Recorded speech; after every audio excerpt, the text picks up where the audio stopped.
Convido que você preste atenção na leitura e acompanhe com fé a leitura da palavra do Senhor, que diz assim: Bem-aventurado o homem que não anda no conselho dos ímpios, não se detém no caminho dos pecadores, nem se assenta na roda dos escarnecedores. Antes, o seu prazer está na lei do Senhor, e na sua lei medita de dia e de noite. Ele é como árvore plantada junto à corrente de águas, que no devido tempo dá o seu fruto, e cuja folhagem não murcha, e tudo quanto ele faz será bem-sucedido. Os ímpios não são assim. São, porém, como a palha que o vento dispersa.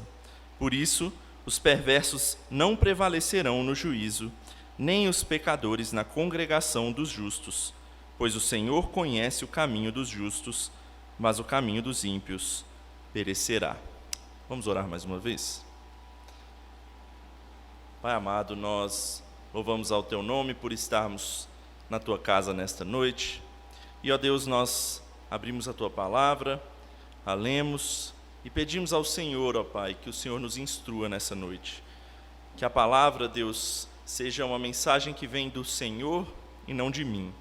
E que ela possa entrar no nosso coração e ali fazer morada, Pai, para que saiamos alimentados dessa noite daqui e transformados por ela. É o que te pedimos e oramos no nome de Cristo Jesus. Amém. Pode se assentar.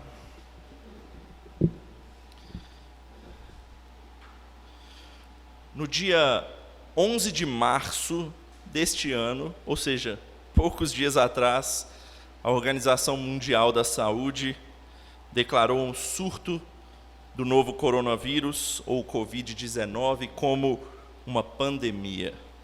Ou seja, já não é mais um vírus que está restrito a apenas um lugar, mas que atinge o mundo todo agora. Mais de 5.000 pessoas já morreram no mundo por causa deste vírus. E o número de infectados já está passando da barreira dos 150 mil. Nesses dias, uma pergunta que nós fazemos e que o governo principalmente tem feito é: o que fazer? Qual o caminho nós devemos seguir? Os governos já estão tomando medidas drásticas. Na Itália, um dos países mais afetados, por exemplo, o governo decretou que todo o comércio, exceto farmácias e aqueles mercados que vendem alimentos, devem permanecer fechados. Qualquer estabelecimento que não puder garantir ao menos 1 metro de distância entre as pessoas, como escolas, bares, salões de beleza e tudo mais, devem ficar obrigatoriamente fechados.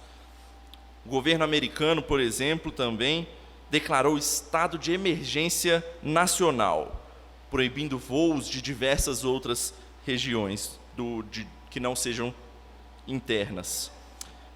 O Brasil está ainda no início da curva, por exemplo, de transmissão desse vírus, mas as medidas já estão sendo tomadas também. O governador de Brasília, por exemplo, já declarou não realização de qualquer evento público com aglomerações superiores a 100 pessoas, escolas, eventos esportivos, shows, etc. As medidas são tomadas esperando que em breve diminua-se o número de contaminados. E até lá, espera-se que a doença seja controlada. Mas as perguntas, por enquanto, vão ainda continuar. O que mais podemos fazer? Será que esse caminho que nós estamos tomando é o correto? Se não, qual é o caminho? O texto que nós lemos, ele é o famoso Salmo de número 1. Ele também fala sobre isso. O que fazer nesse mundo? Qual é o caminho que eu devo tomar neste mundo? Outra pergunta que ele faz também é: como alcançar a tão almejada felicidade? Qual caminho eu devo seguir para chegar nesse almejado fim?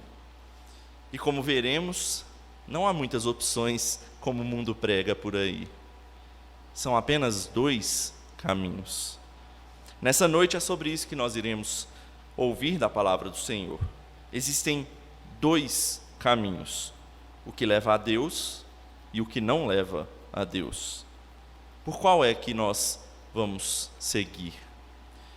Em primeiro lugar, veremos que há o caminho dos justos. Se você olhar, essa parte está nos primeiros 3 versos deste salmo. O texto começa então com a palavra bem-aventurado, com a expressão bem-aventurado, o que já diz muito sobre esse caminho. Bem-aventurado significa feliz, bem-aventurado significa abençoado, mas normalmente é mais traduzido como feliz, mais interpretado como felicidade. E essa palavra aparece mais nos Salmos do que no restante de toda a Bíblia. E, inclusive, algo importante a falar sobre esse salmo é que ele é considerado o prefácio do livro dos Salmos. Como você vê, ele é o primeiro salmo de toda essa coletânea de 150 salmos. E este salmo ele vai dar o tom do livro dos Salmos por completo. Por isso, ele começa com a palavra, com a expressão bem-aventurado. Feliz é o homem. Mas que homem é esse que é feliz? Muitos pagariam muito caro e dariam rios de dinheiro para poder ter essa resposta. Qual é o segredo da felicidade? Recentemente eu reassisti um filme famoso que tem justamente esse nome, A Procura da Felicidade. Um filme famoso com um ator chamado Will Smith. É um filme bonito, mas que passa uma mensagem que, se o ser humano se esforçar, se ele focar no objetivo que ele tem em mente, mesmo que pareça impossível, se ele lutar pelo seu sonho com garras e dentes, ele vai conseguir encontrar a felicidade. Ele vai alcançar o seu objetivo. A felicidade está na realização. No final do filme é dito que o personagem principal na vida real, porque é um filme baseado em fatos reais, ele conseguiu se tornar um milionário, contrariando toda a sua vida difícil que o filme mostra. Um homem pobre, com várias dívidas, sem conseguir emprego, mas no fim ele se torna um milionário. Ou seja, eles deixam a mensagem de que ele se realizou na vida. Ele encontrou a tão almejada felicidade. Será que é isso mesmo que a palavra de Deus nos ensina? Será que, se eu realizar o meu sonho, eu encontrarei a felicidade? Será que, se eu tomar o caminho que leva aos meus sonhos, aos meus objetivos, é isso que vai me levar para o caminho certo? Não é bem isso que o livro dos Salmos vai nos ensinar. O Salmo 1, principalmente, nos diz outra coisa. Ele começa nos falando qual o caminho nós não devemos seguir para sermos bem-aventurados. E ele já contrasta com o caminho dos ímpios, que nós veremos no segundo ponto. Mas aqui ele diz no versículo 1, acompanhe mais uma vez: bem-aventurado o homem que não anda no conselho dos ímpios, não se detém no caminho dos pecadores, nem se assenta na roda dos escarnecedores. O caminho dos justos, que é o caminho que leva à felicidade, de acordo com os Salmos, não tem relação com o pecado. Ele não pode ter qualquer forma de relação com o pecado. Isso não significa que nós não iremos pecar durante esse caminho, mas nós devemos cortar as nossas relações com o pecado. E o salmista apresenta 3 estágios do qual o homem deve fugir para ser de fato bem-aventurado. E esses estágios revelam uma progressão. Não anda, não se detém e não se assenta. À medida que nós estamos trilhando o nosso caminho, nós estamos andando e às vezes viramos em ruas tortuosas, escuras, que não fazem parte do caminho. Esse é o primeiro estágio. É quando andamos por caminhos errados. O pecado aparece na nossa vida o tempo todo. Seja alguém que nos influencia a fazer algo, ou seja mesmo o nosso coração que nos puxa para onde não devemos, os nossos olhos que veem aquilo que não devem, por exemplo, na TV, as nossas mãos que insistem em pegar o celular e digitar aquilo que não devemos, ou as nossas bocas que dizem aquilo que não devia. Esse é o primeiro estágio, quando andamos no pecado. Quando o pecado vem até nós e nós estamos andando, ou nós mesmos iremos até ele e andamos em pecado. Mas isso piora um pouco no segundo estágio. Quando começamos a andar por esses caminhos errados, ao invés de logo procurarmos fugir deles, o que fazemos é parar, é nos deter, como diz o Salmo. O pecado é sagaz. Ele parece aquela pedra preciosa dos filmes, que quando você olha, você não consegue deixar de olhar até que você pegue aquela pedra. Isso é se deter no caminho dos pecadores. É quando, ao invés de fugirmos do conselho dos ímpios, nós ficamos para experimentar. Nós paramos ali para ver como acontece. E ainda há um terceiro estágio. Não basta andar e experimentar o caminho errado. O pecado pede mais. E é aí que nos assentamos no que o salmista diz, na roda dos escarnecedores. O caminho que primeiro apenas andávamos e deveríamos ter fugido, nós não fugimos, paramos e por fim somos tomados de forma a praticá-lo de forma recorrente. Nós nos assentamos e ficamos no meio dos pecadores, dos escarnecedores. A palavra de Deus diz que bem-aventurado é o homem que foge disso, que não anda, que não se detém e que não se assenta na roda dos escarnecedores. Antes, diz o texto, o seu prazer está na lei do Senhor.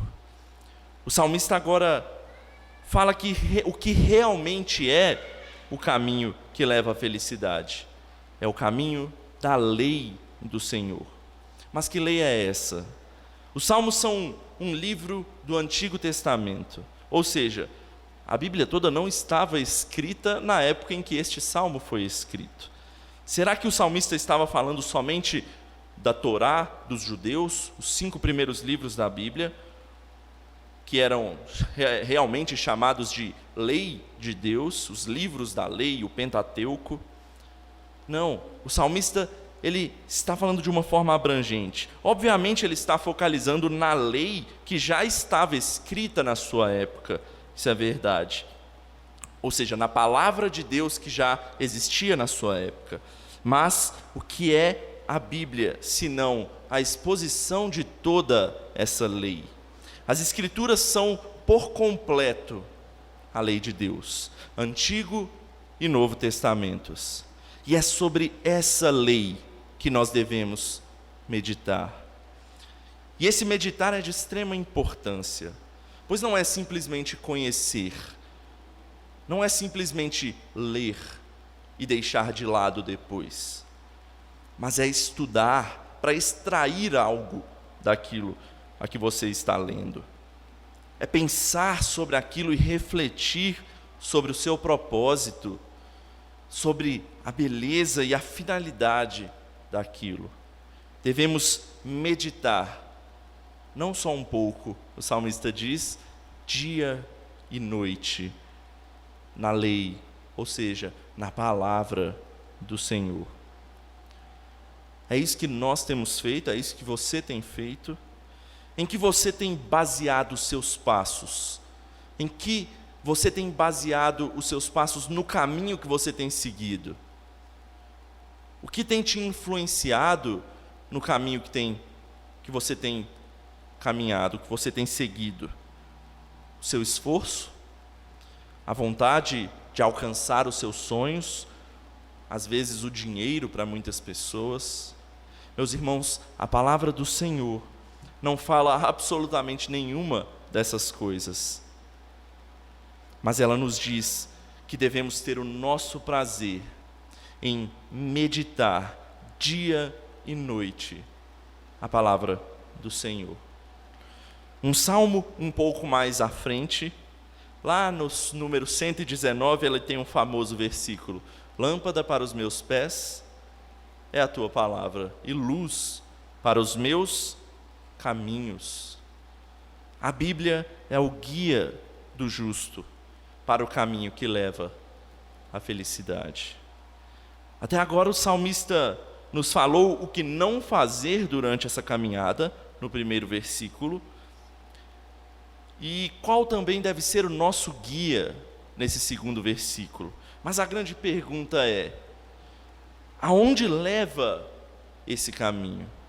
Qual é o fim deste caminho? O versículo 3 nos dá a resposta através de uma bela ilustração que o salmista faz. Ele diz: ele é como árvore plantada junto à corrente de águas, que no devido tempo dá o seu fruto, cuja folhagem não murcha, e tudo quanto ele faz será bem-sucedido.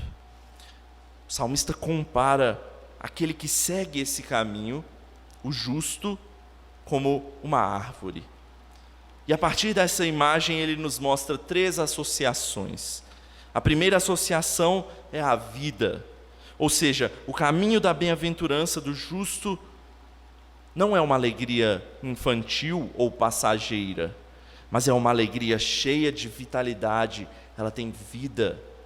Por isso o justo é associado a uma árvore junto à corrente de águas, de onde tira o seu constante sustento, de onde tira o seu vigor. O que leva à segunda associação que o salmista faz aqui, a de uma pessoa que não só tem vida, mas que também gera vida. Ele diz que é uma árvore que no devido tempo dá o seu fruto. Ela é significativa aonde ela está. Ela cumpre o propósito a que serve. O justo, quando anda no caminho correto, ele também serve ao seu propósito. Ele glorifica a Deus e ele transmite a glória de Deus a outras pessoas. Isso é gerar mais vida, isso é dar fruto. Por isso ele gera vida. Além disso, há uma terceira associação ainda, uma associação com a perseverança, com a constância. A folhagem dessa árvore se mantém vistosa, ela não murcha, independente do tempo, calor, frio ou o que quer que seja.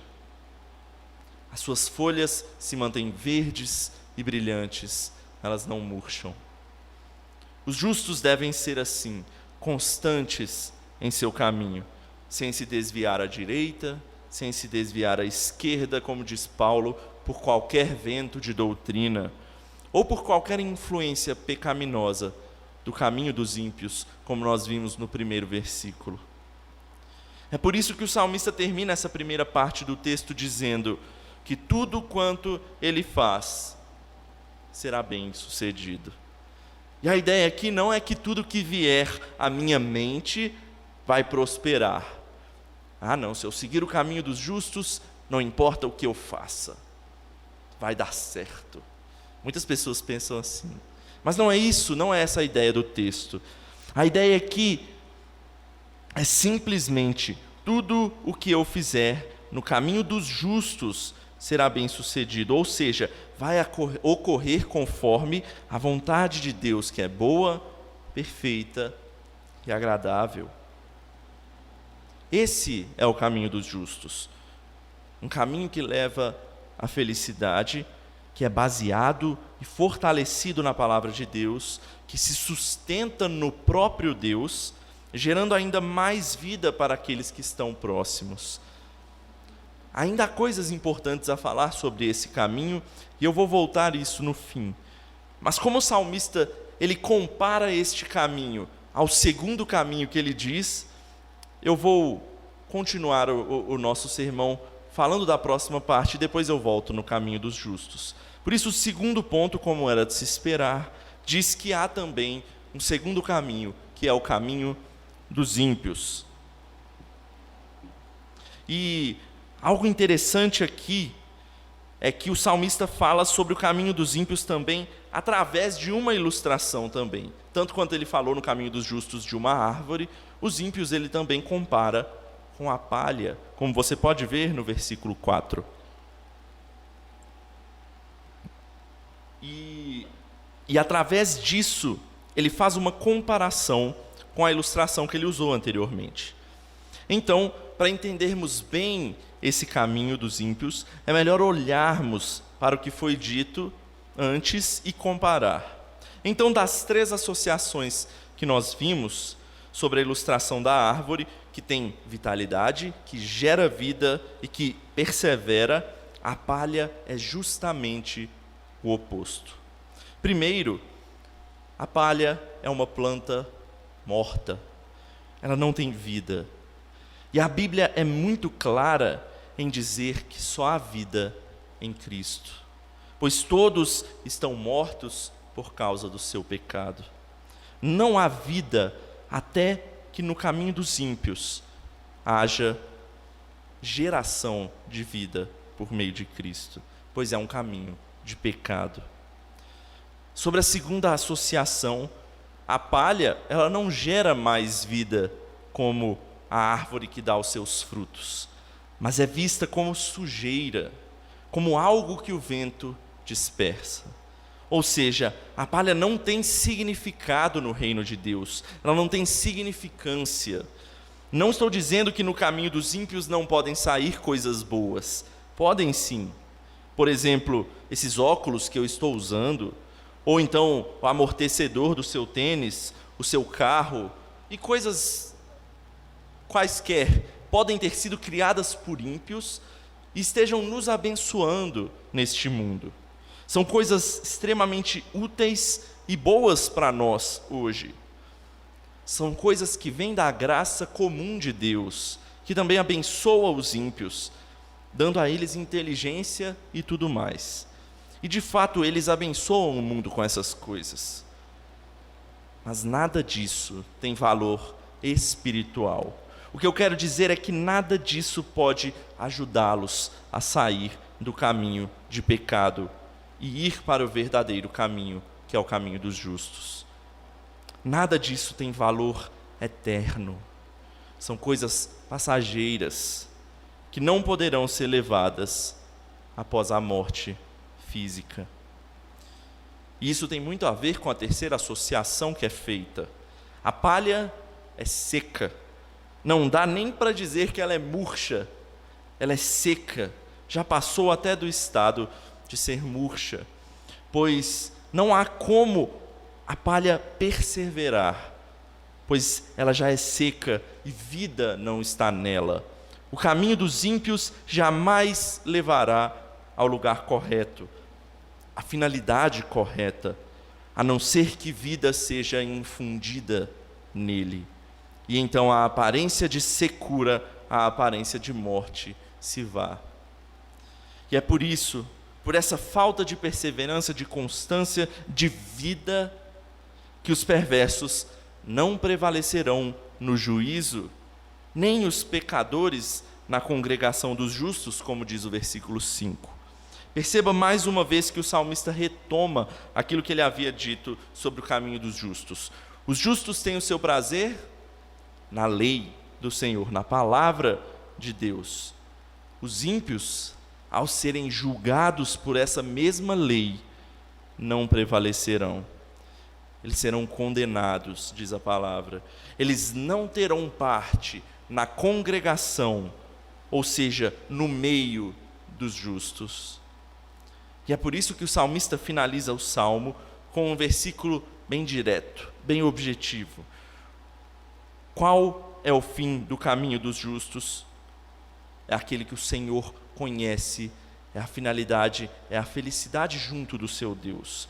Mas os ímpios, esses perecerão, diz a palavra.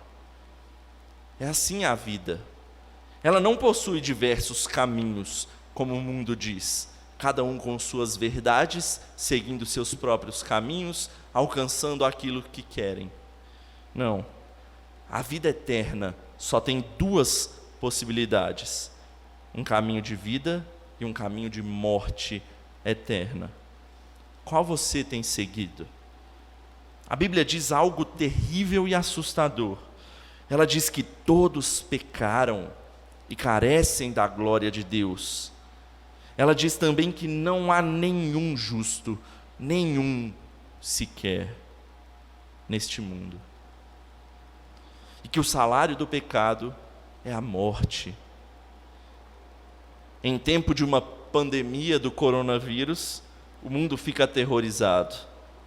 Mas uma pandemia muito maior já se alastrou há muito tempo, desde Adão e Eva. A pandemia do pecado. Este sim, sem exceção, atingiu a todos. Todos nós estamos doentes. Na verdade, pior do que isso, mortos pelo pecado. É um vírus fatal. E não há como se prevenir dele. Pode-se lavar a mão, passar álcool, o quanto quiser. Não é isso que vai matá-lo. Como então escapar disso? Será que estão todos fadados ao caminho dos ímpios? Como será possível que uma palha seca, sem vida, que pode ser dispersada pelo vento, vá para o caminho dos justos? Meus irmãos, o bom é que a palavra de Deus também nos dá a boa notícia. Ela é a boa notícia, as boas novas. Ela nos dá o Evangelho. A Bíblia também diz que, porque Deus amou o mundo de tal maneira, deu o seu Filho unigênito, ou seja, o seu único Filho, Jesus Cristo, para que todo aquele que nele crê, não termine como o caminho dos ímpios, não pereça, mas tenha a vida eterna. A palavra de Deus também diz que Jesus Cristo é o caminho, a verdade e a vida.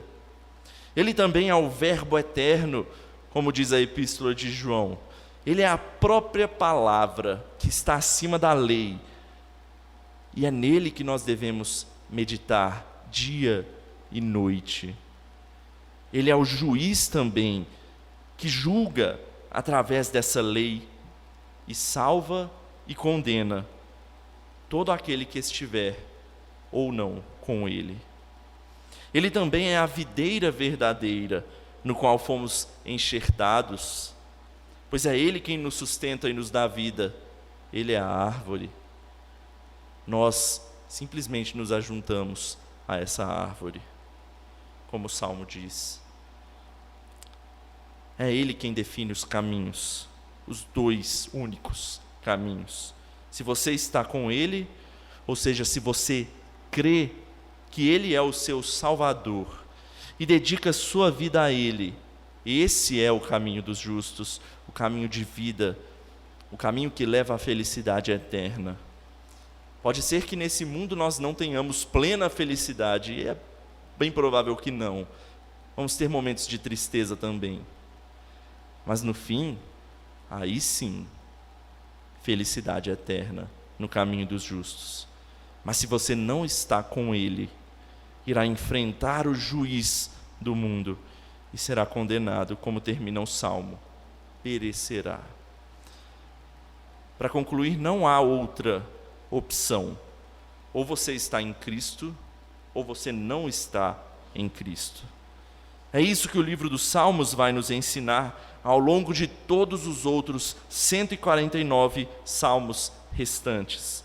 Aspectos do caminho dos justos e do caminho dos ímpios, mas sempre apontando para Cristo. Os salmos falam muito do rei, o rei que dá confiança e salvação, que guarda e cuida dos seus, como nós lemos no Salmo de número 2, durante este culto. Mas também os salmos falam de um rei que é aterrorizante frente aos que estão contra ele, trilhando o caminho dos ímpios. Para encerrar, eu preciso te perguntar, como diz o cântico infantil, se o seu coração parasse de bater agora, se você for embora, para onde você vai? Céu e inferno é o que há. São dois caminhos. para você.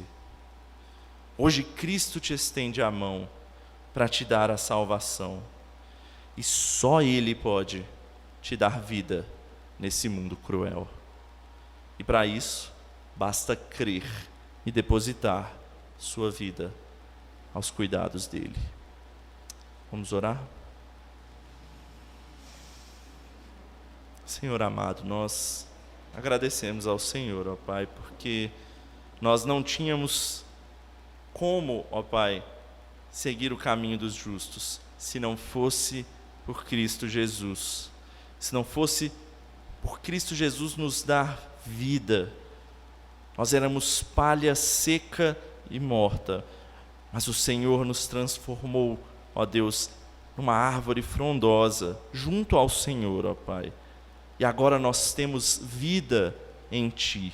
E nós louvamos ao Senhor, ó Pai, porque nós agora podemos trilhar esse caminho que leva à salvação.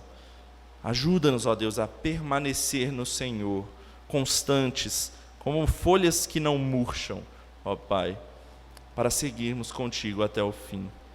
Nós louvamos ao Senhor porque nós temos sido abençoados e temos sentido, ó Deus, a alegria de estar com o Senhor.